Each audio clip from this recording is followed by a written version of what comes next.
Isang panibagong umaga ang sa ating pinagpala. Malinaw na isip, buhay at panibagong lakas.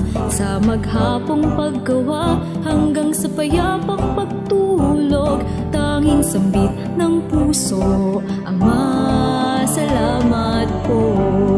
Salamat po.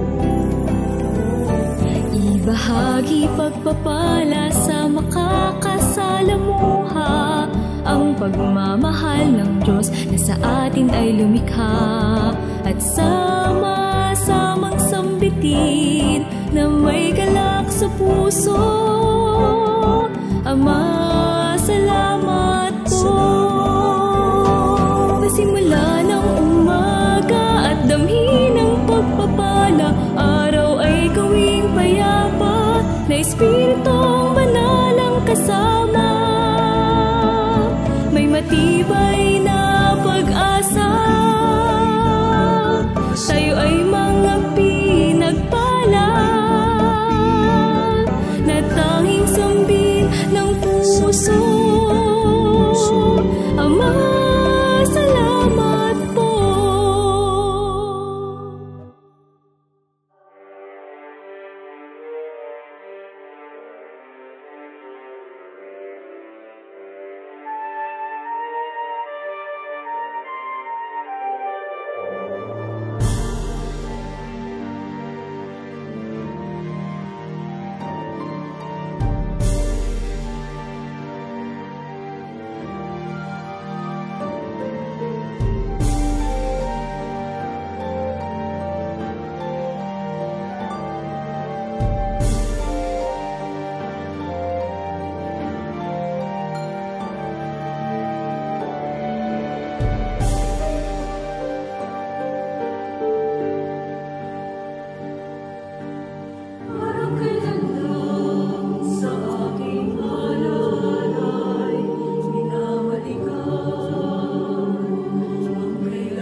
ating mga kapatid ay dumating na.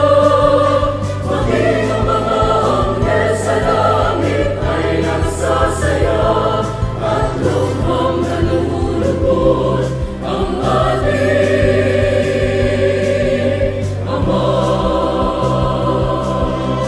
Tayo ngayon ay mga katuwa at magsaya, sapagkat ang ating mga kapatid ay dumating na.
Kapayapaan at mapagpalang araw po ang sumainyong lahat.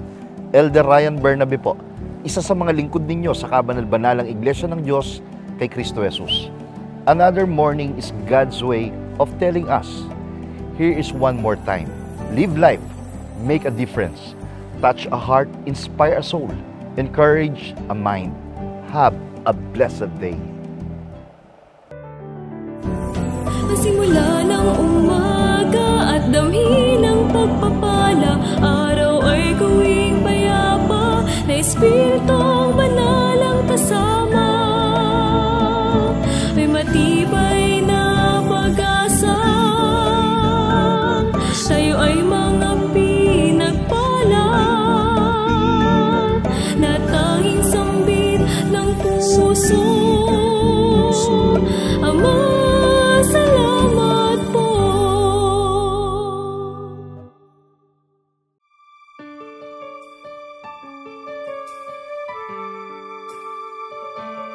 A blessed day to all. Isang pinagpalang araw po ang sumainyong lahat.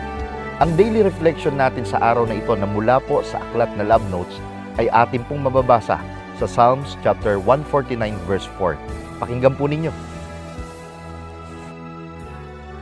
The Lord is pleased with His people, and He gives victory to those who are humble.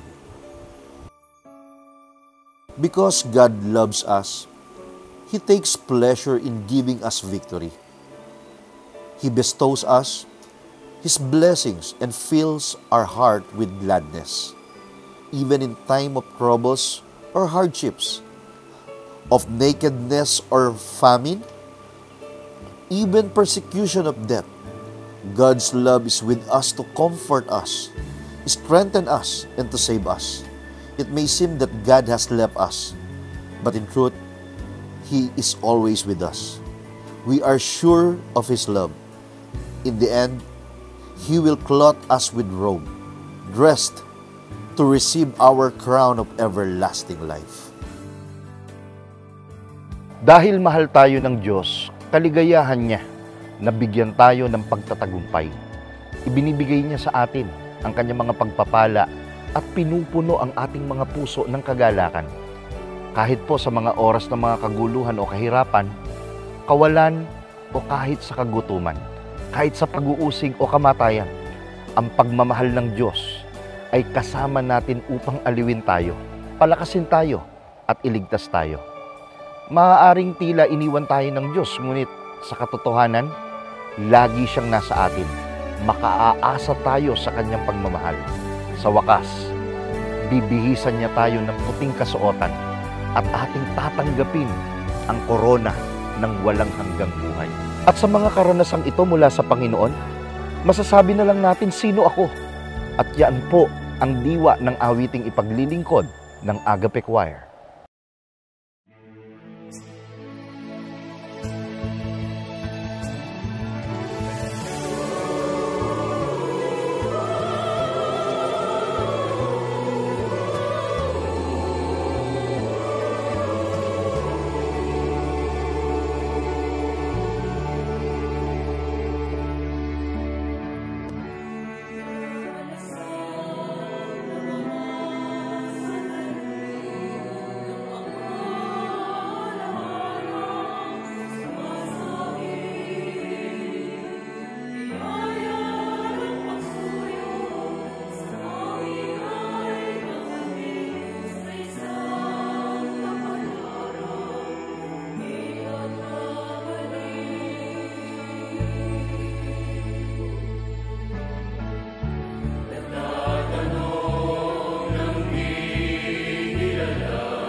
A blessed day to all!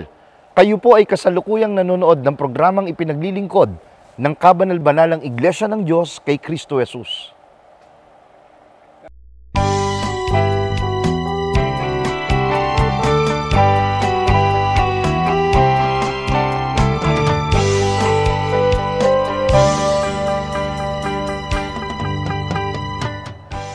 Kalungkutan at kawalang kapayapaan ang isa sa binabaka ng kabataan sa kasalukuyang panahon. Namulat kasi sila sa isang henerasyon na ang nakararami ay nangangarap ng mataas na kalagayan ng buhay. Mataas na pinag-aralan, mataas na uri ng trabaho, o mataas na pangkilala ng komunidad na kinabibilangan at marami pang iba. Pakiramdam na lagi na lang naghahabol. Parang laging kulang, kahit marami namang naipagtapos. Paano kaya mananatili ang kapayapaan sa puso sa ganitong takbo ng buhay? Ito ang mga hangarin ng mga kabataan ng Zion na bigyang katugunan sa panibagong episode ng Youth Worshiping God. Kapayapaan po ang sumating lahat. Ako po si Brother Nezaya Bernabe. At ako naman po si Sister Lian Comedoy. Welcome po sa isa na namang makabalang episode ng Youth Worshiping God.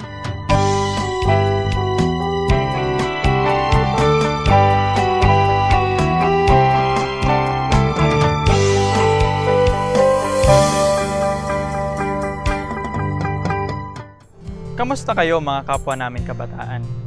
Okay ba ang lahat o okay na ba ang lahat? Naitanong ko po dahil alam ko na tayong lahat ay may kani-kanyang gustong i-pursue. O kaya naman ay gustong mai-fix sa ating mga sarili o sa ating kapaligiran. Tama! Sa isang kalagayan, kondisyon o kaisipan ang gustong-gusto po ng marami o nating lahat na makamtan. Ito ay ang kapayapaan o peace.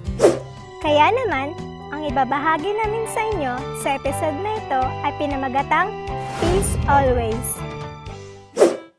Ang kapayapaan ay mayroong iba't ibang aspeto. Ito ay pwedeng sa aspeto ng lipunan o society. Ito ay maaaring tungkol sa gusto nating maging organisado at payapa ang anumang lugar o dako maging sa mga taong kasama nating namamayan. Seguridad o security. Kaligtasan saan man, kanino man at sa ano man. Pamahalaan o government. Lokal man o nasyonal, kahit internasyonal, gusto nating payapa ang isip natin sa anumang ipinaiiral. At sa marami pang iba. Ngunit ang pagtutuunan natin ng pansin sa mga sandaling ito ay ang mga karaniwang bagay na nagbibigay sa kabataan ng dahilan upang siya o sila o tayo ay maging hindi payapa. At syempre, ay ang mga tulong na pamamaraan upang makonquer ang mga ito. Tama, brother? Yes, having a peaceful mind and heart is not something that can be solved using one's own wisdom and ability. Kasi si Jesus na ang nagsabi sa John 16:33 sa The Message, I've told you all this, so that trusting me, you will be unshakable and assured, deeply at peace in this godless world. You will continue to experience difficulties, but take heart, I've conquered the world. Siya lamang ang makapagbibigay ng tunay na kapayapaan kung tayo ay magtitiwala sa Kanya. Bukod dito, ay kailangang maging malinaw sa atin na hindi natin maiaalis o mapipigilan na sa mundong ito ay makakaranas tayo ng kapigatian o kawalang kapayapaan. Pero, Pinalalakas tayo ng mga salita at pangako ng Panginoong Kristo Jesus na be courageous o lakasan natin ang ating loob. Magtiwala tayo sa Kanya dahil kayang-kaya niya at sa katunayan, He has conquered the world. Pero ano-ano po ba, Brother Paul, yung mga common issue ng mga youth kaya hindi sila payapa? Marami. Like? Peer pressure. Ha? Ano yan? Ang peer ay ang mga taong nakakasama o nasa paligid natin. Maaring kaskwela, katrabaho, o tropa. Ang peer pressure naman ay ang direct o indirect na impluwensya sa iyo ng mga taong ito sa mga bagay na gugustuhin mo o aayawan mo. Para sa iba, o sa marami, ito ay inuuring pagsubok o trials dahil pwedeng ang iniisip nila ay, paano kaya ako makakasabay sa kanila? Kakayanin ko ba? O mabe-behind na lang ako? Nakakawalang kapayapaan nga ng isip yan, brother. Pero sabi nga ng isang saying, people may break your heart and drive you crazily. God is the only dependable person you should rely on. Friend, hindi kailangan makisabay o sumabay sa uso o sa nagagawa ng iba, lalo na kung ito ay hindi magdudulot ng mabuti. You trust God, di ba? Sabi na Apostle Paul sa Romans chapter 12 verse 2, do not conform any longer to the pattern of this world, but be transformed by the renewing of your mind. Then you will be able to test and approve what God's will is, His good, pleasing, and perfect will. Every time na magdi-decide tayo, i-consider natin, okay ba to? Tama ba? Pwede ba? O dapat ba? Remember that every decision you make reflects your evaluation of who you are. Kaya pala sabi ni Apostle Paul na transform by renewing your mind. Tama, at isa pa sa dapat nating tandaan, magkakaiba tayo ng sitwasyon sa buhay at iba-iba rin tayo ng mga kakayahan at abilidad. Hindi komo na kaya ng iba ay kakayanin na rin natin at hindi komo kaya natin ay kakayanin na rin ng iba. Tandaan, choose your friends who share your values and support your decisions. Learn to say no din minsan. O pwedeng pass lang muna. Goods lang yon. Ang kasunod naman na issue na nakakaapekto sa ating peace ay ang academic pressure. True. Sa ating mga kabataan, the pressure to excel can really be intense. Ito ay naghahatid kadalasan ng stress, anxiety, and even unethical behavior o di mabubuting gawa. Academic pressure ay isa rin sa tinitignan nating mga kabataan bilang pagsubok. Kaya gano'n na lang kung pagpuyatan natin ang mga activities, projects, at mga assignments sa school. Pero friend, hindi kailangan mag-go beyond the limit, lalo na kung naapektuhan na ang health mo at ang iba pang mga bagay. May help din ba si God for this pressure? Naman, nakasulat sa Isaiah 41:13, "For I am the Lord, your God, who takes hold your right hand and says to you, do not fear, I will help you." Maliit na bagay yan. If you have a bigger problem than this, God is more bigger than it. Tiyak na tutulungan ka niya. Kaya, don't worry. At isa pa, brother, at sa mga kapwa kong cute na kabataan, grades are just a reflection of your performance in a specific context, not your overall capabilities. Ayos lang na di kataasan ng grades. Ang importante, pasado ka at may natutunan na siyang may apply mo sa darating na panahon. Gayon din sa mga achiever at scholars.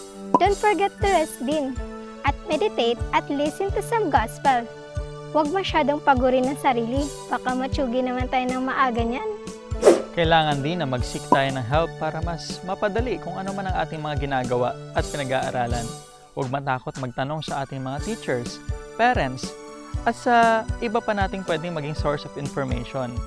Nang sa gayon ay makakalap ka pa o tayo ng mas maraming kaalaman para sa goal mong mag-A sa school o maabot ang mini-maintain mong grades para sa iyong scholarship. Ilan lamang ito sa mga bagay na ating pinagtuunan ng pansin upang matulungan tayong ma-overcome ang mga pagsubok na ito sa pamamagitan ng mga tips at syempre ng godly advice. Sa susunod nating episode ay pagpapatuloy natin ang pagtatalakay sa mga bagay na nag-aalis ng peace sa ating kaisipan at kung paano natin ito masusolusyonan. Huwag kakalimutan mag-subscribe at i-like ang video na ito at share mo na rin sa friend mo na need mapakinggan ito. Hanggang sa susunod po natin pagkikita dito lamang sa Youth Worshiping God.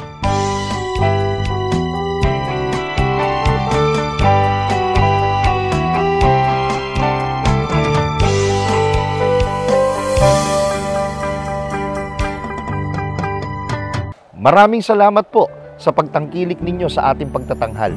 At maligayang panonood po sa kapatiran ng Kabanal-Banalang Iglesia dyan sa Tarlac City, Concepcion, La Paz, San Jose, Napawang, mga nasa probinsya po ng Tarlac. At syempre po sa kanilang district servant, ang kapatid na Emmanuel Carlos. Maraming salamat din po sa lahat ng kapatid na nag-share ng link ng ating pong broadcast. At sa lahat ng mga kaibigan naming tumatangkilik ng ating pagtatanghal. Sana po ay magkasama-sama pa tayong muli sa susunod na mga araw ng ating pong pagtatanghal. Sa bahagi pong ito, inaanyayahan ko po kayo na sumama sa isang panalangin. Atin pong pasalamatan ng Panginoon at ipagtagubili ng panibagong araw na ito na ating lalakaran. Manalangin po tayo. Aba, Panginoon naming Diyos, Diyos ka ng kapayapaan. At dahil ikaw ang hari ng kapayapaan, pinatunayan mo na handa mo itong ipagkaloob sa lahat ng mga tao na iyong minamahal. Sa pamamagitan po ng aral na ipinaglingkod ng programang ito, Panginoon naming Diyos, nagkakaisa po ang iyong mga lingkod sa paghahangad na ang aral na kanilang narinig ay maging gaya po ng isang mahalagang binhi na tumatak o matanim sa isip at puso ng lahat ng mga taong naabot ng programang ito. Sana, Ama, lalo na po ang mga kabataan, tulungan niyo po sila na sa pamamagitan ng mga aral na ito'y maranasan nila ang iyong kapangyarihan. Maiwasan nila ang maraming bagay na nagbibigay sa kanila ng stress na kung minsan ay hindi naman kailangan. Sa halip, piliin nila ang kapayapaang nagmumula sa iyo sa bisa ng iyong mga pagtuturo.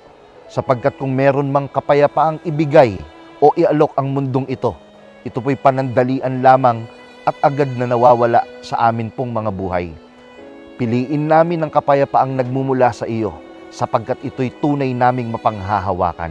Sana, Ama, ang mga aral na ito ay lalo pa po naming maipaglingkod sa mas nakararami. Ma-share po ito ng mga kapatiran at ng aming mga kaibigan.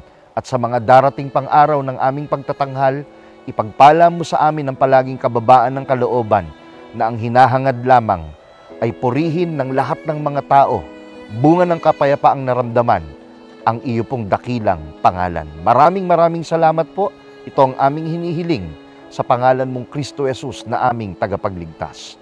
Amen. Maraming salamat po sa inyong pagtangkilik sa palatuntunang ito ng Kabanal-Banalang Iglesia ng Diyos kay Kristo Jesus. Kung nais po ninyong mapanood ng iba pa naming programa, mag-subscribe sa ating YouTube channel na The Most Holy Church at bisitahin ang aming Facebook fanpage na MHC Media. Upang lubos po ninyong makilala ang Kabanal-Banalang Iglesia ng Diyos kay Kristo Jesus, bisitahin ang ating official website na www.mostholychurch.com. Para naman po sa inyong katanungan, prayer request, o libreng Bible study sa inyong tahanan, i-post lamang ang kahilingan sa comment section ng programang ito. Maaari din po kayong tumawag o mag-text sa mga sumusunod na numero. Sa Smart o Talk and Text, 0909-555-5009. Sa Globe o TM, 0926-383-0454. Sa Dito SIM,